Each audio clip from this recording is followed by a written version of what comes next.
اور اس کے بعد جو ہے میں دعوت دیتا ہوں ہمارے مدرسے کے ذمہ دار اسماعیل حفظہ اللہ کو کہ وہ آئیں قرآن اور حدیث کی روشنی میں چند باتیں پیش کریں۔ السلام علیکم۔ واللہ لا يهدي القوم الفاسقین۔ وقال النبی صلی اللہ علیہ وسلم لا يؤمن احدکم حتی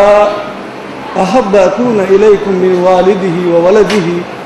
والناس اجمعین، رواہ مسلم۔ معزز علماء اکرام، معزز خواتین،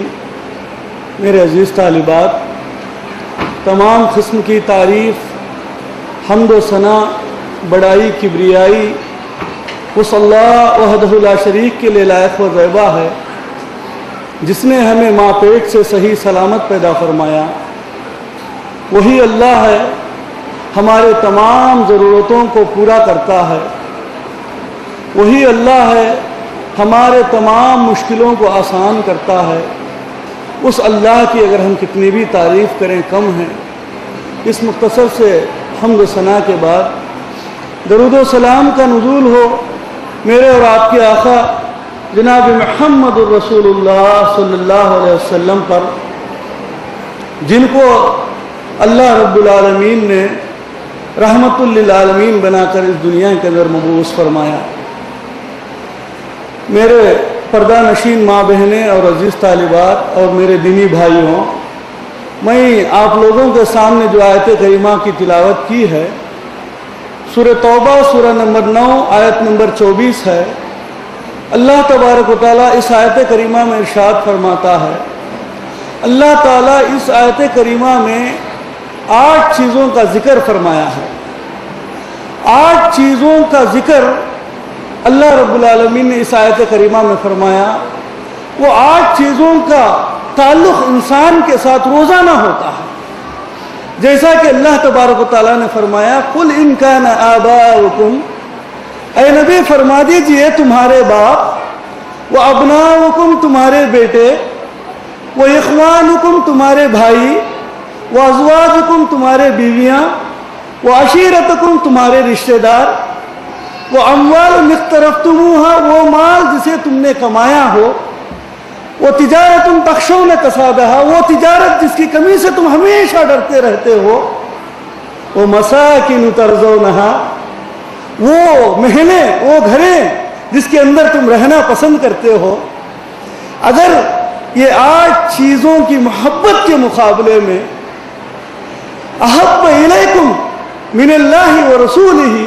وہ جہاد فی سبیلہ، اگر یہ 8 چیزوں کی محبت اللہ اور اس کے رسول کی محبت کے مقابلے میں اگر آگے ہے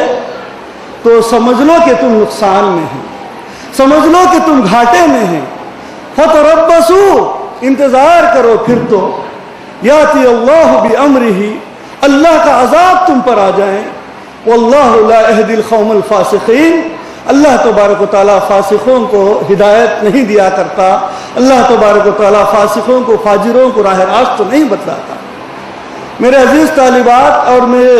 دینی ماں بہنیں، یہ 8 چیزیں جو اللہ رب العالمین نے جو ذکر فرمایا ہے،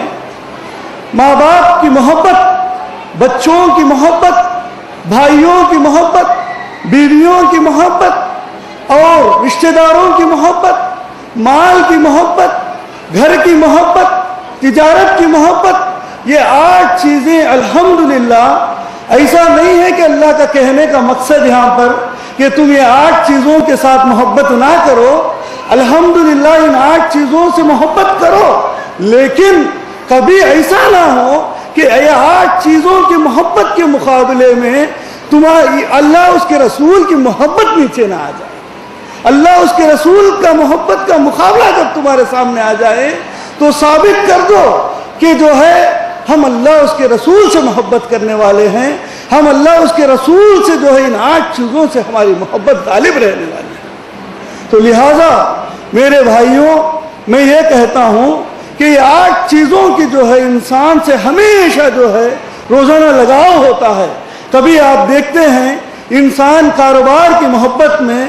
عبادتیں چھوڑ دیتا ہے، نمازیں چھوڑ دیتا ہے، ذکر و اذکار چھوڑ دیتا ہے۔ کبھی آدمی بیوی کی محبت میں